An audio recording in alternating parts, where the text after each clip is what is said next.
Continuação do Santo Evangelho segundo São Mateus.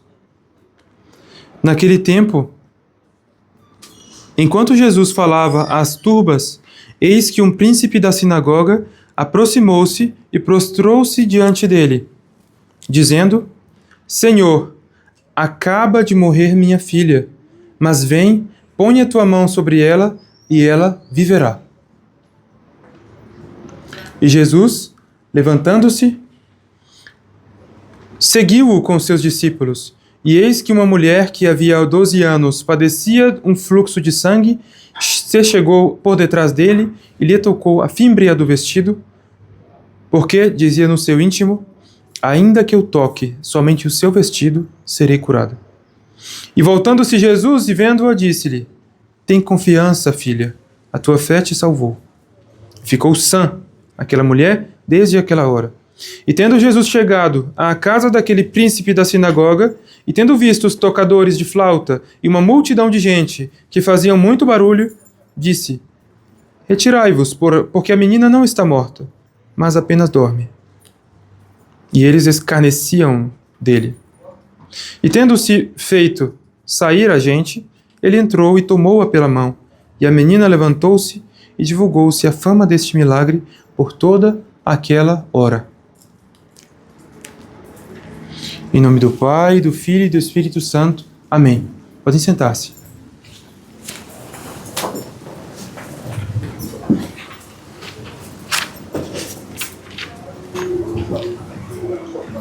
Caríssimos fiéis, é hoje o 23º domingo depois de Pentecostes. E a Igreja celebra hoje também, no rito romano, a festa de Santa Gertrudes. Hoje no rito romano, amanhã no rito monástico, já que trata-se de uma monja cisterciense. Uma monja beneditina do século XIII, que vivendo reclusa em seu mosteiro, brilhou particularmente por um abrasado amor de Deus.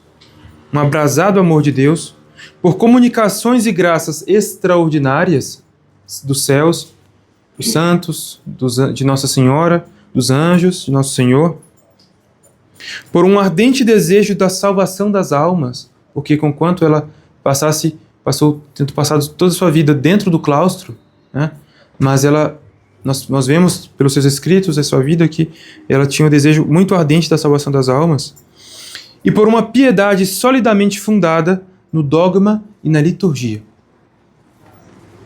É impressionante ler a vida dessa santa e perceber que todos ou quase todas as graças e comunicações celestes que ela recebia de Deus, Nossa Senhora, Nosso Senhor, dos anjos, dos santos, quase tudo estava íntima e explicitamente ligado ou à liturgia ou a alguma verdade de fé que ela estava contemplando por influência da liturgia.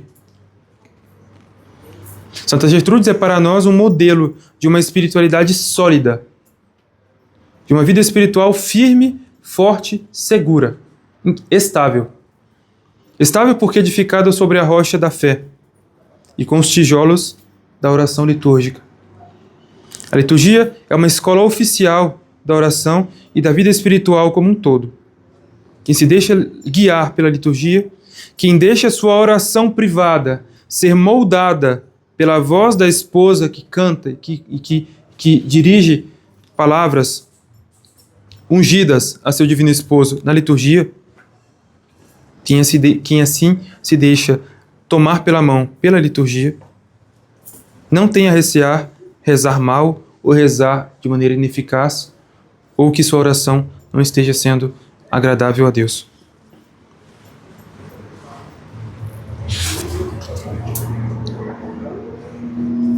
Após resumir e explicar de maneira bastante detalhada um resumo do que a gente deve crer na primeira parte do Catecismo, o Catecismo de São Pio X, na segunda parte, nos fala sobre a oração, né? Sobre aquilo que a gente deve pedir a Deus. E ele vai fazer vai nos indicar quais são as qualidades necessárias para que a nossa oração seja bem feita, seja boa, seja eficaz. As condições, as qualidades para que que nossa oração deve possuir para que ela seja bem feita, eficaz, que ela obtenha aquilo que ela pede. Percorramos então, com o catecismo, cada uma dessas qualidades necessárias e vejamos como a oração da igreja se sai em cada uma delas. Nós teremos aí também um termômetro para medir como estão sendo as nossas orações. Até que ponto elas estão bem feitas, em que elas estão pecando. E, primeiramente, uma condição que o catecismo coloca, só que implicitamente, é a fé. A fé. Porque antes de falar da oração, o catecismo fala do quê? Da fé. Ele primeiro nos dá um apanhado e uma explicação catequética do que a gente deve crer. E só em seguida ele fala da oração. Isso nos indica que a fé é a condição necessária para que nossa oração seja bem feita. Não adianta nada rezar promover oração com pessoas de outras religiões, que não têm a fé católica. Por exemplo, a reunião de Assis, ou enfim, não faz o menor sentido, a não ser que a gente convide pessoas de outras religiões para se converterem e elas virem rezar conosco as orações católicas. Chamar, sei lá, um amigo protestante, convencer um amigo protestante a vir rezar um rosário aqui, por exemplo, aos domingos, sei lá. Então a fé é uma condição necessária para que nossa oração seja bem feita. São Paulo diz, sem a fé é impossível agradar a Deus, não é verdade? A fé é a disposição primordial, diz Dom Marmion, para nos colocar em contato vital com Cristo. É sempre a fé que Jesus concede os milagres que lhe são pedidos. Filha, a tua fé vai em paz, minha filha, a tua fé te salvou. Não é isso que ele disse hoje no Evangelho? Todas as páginas do Evangelho nos mostram que ele faz da fé nele uma condição indispensável para receber a sua graça. Segundo as suas próprias palavras, a fé é a obra por excelência que Deus exige de nós. É essa fé que traz a cura a muitos doentes. Tem confiança, tua fé te salvou. Porque tudo se resume à fé em Jesus Cristo, Filho eterno de Deus. Essa fé constitui a base de toda a nossa vida espiritual, a raiz profunda de toda a justificação, a condição essencial de todo o progresso, o meio seguro para alcançar o ápice de toda a santidade. A fé nos faz nascer filhos de Deus. Isqui credunt in nomine eius, qui non ex sanguinibus, neque ex voluntate carnis, neque ex voluntate viri, sed ex Deo natis sunt. O padre lê essa passagem do Evangelho de São João no final de toda a missa. E aqueles que têm a fé, isqui credunt in nomine eius, aqueles que creem em seu nome. E é esses que ele deu a graça de tornarem-se seus filhos. Ela faz jorrar em nossos corações as fontes da graça divina, da graça do Espírito Santo.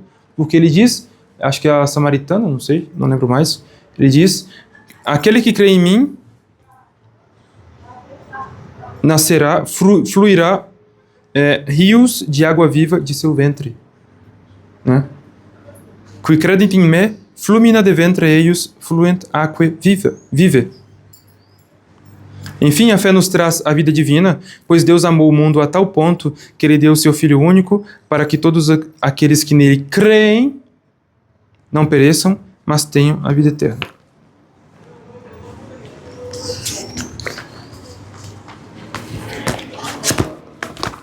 Mas a gente não é protestante. A fé sem obras é morta, diz São Tiago. A fé sem obras é morta. Não basta aderir, a fé é a adesão da nossa inteligência às verdades reveladas, apoiar-nos na autoridade de Deus que se revela, mas é preciso também cumprir, realizar as obras da fé. E por isso, o catecismo vai nos dar aqui várias condições explícitas agora para que a nossa oração seja bem feita. E uma condição já remota, junto com a fé, é o estado de graça, ou o desejo de estar em estado de graça. A graça é a fonte do mérito.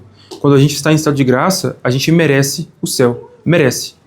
Não é a misericórdia de Deus nos conceder o céu. É a misericórdia de Deus nos perdoar quando a gente não tem a graça.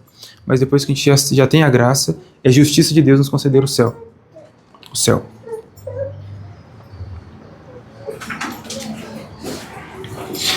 Quando a gente reza em estado de graça, esse ato de rezar é um ato sobrenatural e ele é informado pela divina graça, ele é feito na amizade com Deus.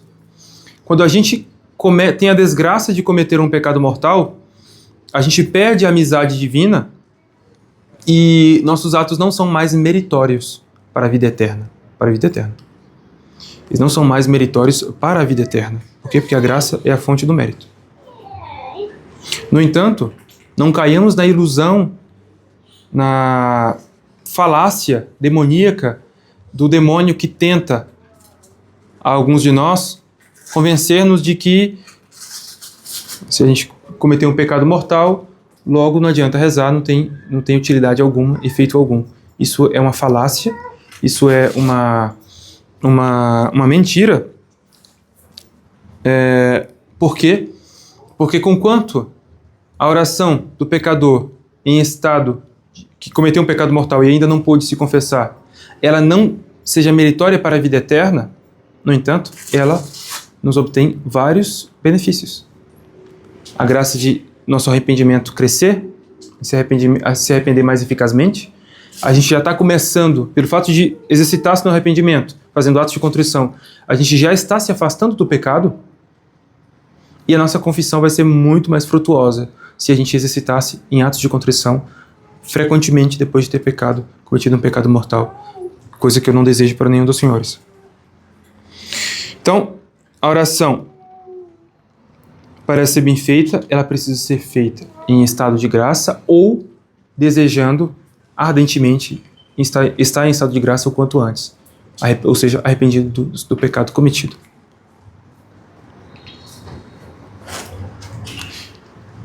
Próxima condição, o recolhimento. Então, com relação à primeira condição, eu acabei esquecendo de fazer um paralelo com a fé, com a igreja. Com relação à fé, toda a liturgia da igreja, que é a oração pública da igreja, é a liturgia, toda ela é toda compenetrada de dogma, a doutrina católica. Tudo na liturgia tem a ver com dogma, tudo é a encarnação de Nosso Senhor, a paixão, a sua ressurreição, a graça. Quem tem o costume de pegar o missal e meditar todo domingo, ou até todo dia, como muitos fiéis têm esse costume tão louvável, acaba percebendo o quanto a liturgia é rica. Ela é muito substanciosa, ela nos dá um alimento muito sólido, muito forte, um pão forte, um pão que alimenta. Por quê? Por que ele alimenta? Por que ele é forte? Porque ele é todo dogmático. Ele é todo fundado no dogma, na fé católica. Então a igreja cumpre perfeitamente a primeira condição, que é a fé. A segunda está em estado de graça. A liturgia, os senhores sabem que a missa é um sacramento, e os sacramentos operam ex opere operatur. Ex opere operatur, ou seja, a missa tem uma eficácia em si mesma, independente das disposições do padre. É claro que os padres devem estar em estado de graça, e Deus me livre do contrário. Mas, ainda que um padre celebrasse a missa em estado de pecado mortal, que Deus o livre, essa missa teria sua eficácia igual. Porque os sacramentos operam ex opere operato, em virtude da própria obra exercida, e não ex opere operantes, e não dependendo das disposições daquele que está realizando-o. Então, a liturgia, a missa particularmente, e alguns teólogos pensam que até mesmo o ofício divino, eles têm uma eficácia, eles têm uma eficácia intrínseca. Por quê? Porque a graça passa ali independente das nossas disposições. Então a igreja, sim, todas as suas orações são feitas em estado de graça, ainda que a pessoa que esteja fazendo a oração em estado de graça, mas há uma graça intrínseca dos sacramentos e da liturgia. Com humildade, aliás, com recolhimento. Então, para a oração ser bem feita, precisa ser feita com recolhimento, e nisso nós vemos a preocupação que a igreja sempre teve com o ambiente sagrado, que nada ali, né, acho que tanto São Bento como Santo Agostinho, com palavras diferentes, cada um em sua regra, dizem a mesma coisa, que nada, que o oratório seja aquilo que o nome designa. Que o oratório seja aquilo que o nome designa. O nome designa o quê? Oração. Então que nada haja ali que não seja apto a nos ajudar a rezar. Claro que isso aqui não é um oratório, isso aqui é uma casa de privado, né? Então é uma adaptação que é feita aqui devido às circunstâncias que nós estamos vivendo e não dependem de nós, né? São inevitáveis. Mas num oratório, né, a igreja tem essa preocupação de que na capela se fale em voz baixa, os paramentos sejam dignos, que enfim, até a preocupação com a iluminação os liturgistas têm. Que seja bem iluminado o suficiente para os fiéis conseguirem ver o que se passa no altar e contemplar a liturgia, mas não seja iluminado demais que distraia os fiéis da liturgia. A música, a mesma coisa, Santo Agostinho dizia, a música litúrgica, a música na liturgia, ela deve ser, ele não diz essas palavras exatamente assim, mas a ideia é essa. Ela deve ser bela ou expressiva o suficiente para conduzir os fiéis a Deus, a liturgia, a se concentrar na liturgia, a se concentrar na oração, a adorar, a fazer atos diversos de adoração, de amor de Deus, de contrição, mas ela não deve ser bela ou expressiva demais que distraia os fiéis disso, né? Então a igreja cumpre perfeitamente essa condição para a oração bem feita, que é o recolhimento. A igreja tem essa preocupação muito forte, muito intensa, muito solícita, diligente, para que tudo na liturgia, tudo no local sagrado, nos facilite o recolhimento. Próxima condição é a humildade. Nossa oração deve ser humilde, né? A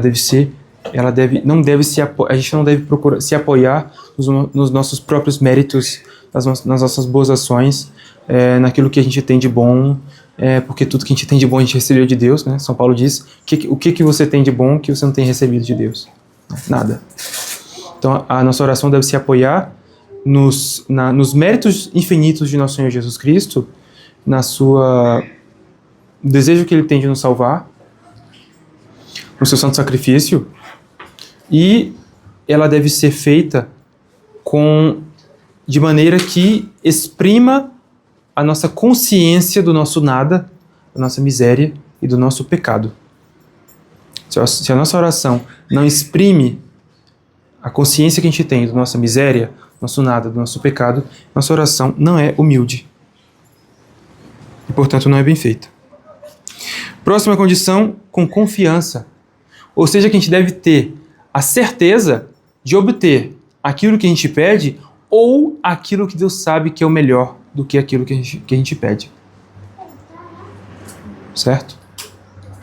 A gente deve ter certeza, a esperança firme de que Deus nos concederá aquilo que a gente pede, ou se Ele não concedeu o que a gente pede, Ele sabe o que é melhor, Ele nos concederá aquilo que é melhor. Mas essa condição sem a próxima, ela é insuficiente, porque a gente precisa rezar com perseverança. Se Deus não concede agora, mas Ele pode conceder depois. Talvez Ele quer que a gente reze mais. Conheço o caso de uma pessoa que ela recebeu a graça de compreender suficientemente a crise na igreja e ela abandonou a missa nova, né, aí a paróquia e começou, né, a estudar o Catecismo de São Pio X, ir para a tradição, e os pais dela não vieram, né? Muito comum isso, é muito comum, né? Muito comum hoje em dia. E ela ficou muitos anos rezando pelos pais dela, desanimando, chorando, às vezes dava uma crise de tristeza, não sei o quê, mas ela voltava, continuava rezando, perseverança, rezando fervorosamente pelos pais dela, fazendo penitência, e talvez o que Deus queria é justamente isso, que a pessoa rezasse, e se ele concedesse logo a conversão dos pais dela, talvez ela não rezaria tanto, não faria tanto penitência, não seria tão fervorosa. Santa Mônica talvez se santificou por aí. Talvez Santa Mônica precisava desses 30 anos rezando pela conversão de Santo Agostinho para ser Santa Mônica. Então a oração deve ser perseverante. E enfim, a oração deve ser resignada. A oração da igreja, ela é extremamente humilde. Nós vemos a liturgia de hoje, quem está com missal aí hoje, está acompanhando os textos que estão sendo cantados, rezados aqui, vendo que a liturgia ela é sempre extremamente humilde, as genuflexões frequentes na missa tridentina, enfim, as inclinações, mas particularmente a missa de hoje, ela exprime muito fortemente esse caráter essa qualidade de humildade, de reverência, de contrição dos pecados.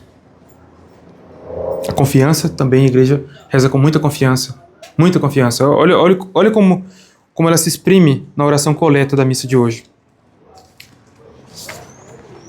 As orações coletas, em geral, são extremamente confiantes e humildes ao mesmo tempo. Perdoai, Senhor, os crimes do vosso povo e livrai-nos por vossa misericórdia do laço dos pecados que por nossa fraqueza cometemos. A outra oração, a da secreta. Nós vos oferecemos, Senhor, este sacrifício de louvor para que vos digneis continuar por vossa misericórdia a obra que em nós, sem vos merecer, começastes. Oração pós a comunhão. Nós vos suplicamos, Senhor onipotente, não deixeis sucumbir aos perigos do mundo aqueles que alegrais com a participação deste divino banquete. Vejam, não tem nada de jansenista, de desesperado aqui.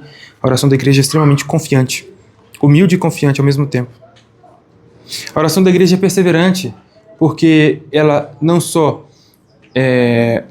reza várias vezes por dia, né? Nós sabemos que a liturgia, nós que vamos à missa só aos domingos, ou às vezes ao meio de semana, a gente não reza nem uma metade da metade do que a igreja reza na sua liturgia, porque tem a missa, tem o ofício de matinas, de laude, de terça, de noite, de prima, até completas, várias vezes por dia, uma vez durante a noite e 8 vezes ao longo do dia, uma vez à noite e 7 vezes ao longo do dia, além da missa. Então a oração da igreja, ela é perseverante, ela é contínua, e ela é perseverante também ao longo do tempo, porque entra ano sai ano, a igreja continua, renova suas orações. Nós estamos no final do ano litúrgico, a igreja vai terminar seu ciclo de orações anuais e ela vai começar de novo, o Advento. A pedir tudo que ela pediu no ano passado, ela vai começar a pedir de novo, todas as graças que ela pede a cada missa pra gente, os textos litúrgicos que a gente vai meditar novamente, e por fim, resignação. Nossa oração deve ser resignada, ou seja, que a gente deve rezar com conformidade à vontade de Deus, que talvez não queira, talvez veja que não é o melhor aquilo que a gente está pedindo. A gente deve pedir aquilo que a gente pensa que é o melhor, sim? Não vamos ser, como dizer, quietistas, de não querer pedir nada a Deus. Não. A gente está precisando de dinheiro, vamos pedir dinheiro. A gente está precisando construir uma casa, vamos pedir a graça. A gente está precisando comprar um móvel, ou um imóvel, ou um carro, vamos pedir a graça. São José, vamos fazer a novena São José, o Menino Jesus de Praga, vamos rezar assim, vamos pedir. O importante é a gente rezar com resignação. De que se Deus vê que aquilo não for do seu agrado, que é melhor outra coisa, ou que é melhor a gente não ter aquilo, a gente vai aceitar do mesmo modo. E a igreja sempre reza com resignação. Porque lembremos, a igreja pede prosperidade material também, tá? Só que a diferença é que ela pede com resignação e ela não coloca isso acima dos bens sobrenaturais. Nós lembremos que nas 4 têmporas que os modernistas suprimiram, né? As 4 têmporas do Advento. Nós teremos no Advento, teremos na Quaresma, primeira semana da Quaresma, temos em Pentecostes, na oitava de Pentecostes, e temos em setembro, meados de setembro. A igreja pede que Deus abençoe o fruto do trabalho, a colheita, os campos e, com isso, todo o trabalho humano, todo o nosso trabalho. Mais do que isso, no tempo pascal nós temos as rogações também, que eu não sei se os modernistas mantiveram, não sei, não me lembro, mantiveram ou não. As rogações, nas quais a igreja faz o quê? Ela faz o padre sair da capela e ir lá e abençoar os campos para que Deus dê a graça da prosperidade dos campos. Então, não há pecado nenhum em pedir bens materiais. Né? O pecado seria não pedi-lo com resignação à vontade de Deus, e a igreja nos dá um exemplo perfeito dessa resignação e desse equilíbrio. Então a oração pública da igreja, sua liturgia, ela é perfeita. É um modelo a ser seguido por nós, na nossa oração privada. Quanto mais a nossa oração imitar e ser uma continuação da oração litúrgica, mais certeza nós temos de que ela é agradável a Deus e de que ela é eficaz, e de que ela obterá aquilo que ela pede. Quanto mais distante, desconexa da oração litúrgica for a nossa oração privada, menos segurança nós temos de estar rezando como convém.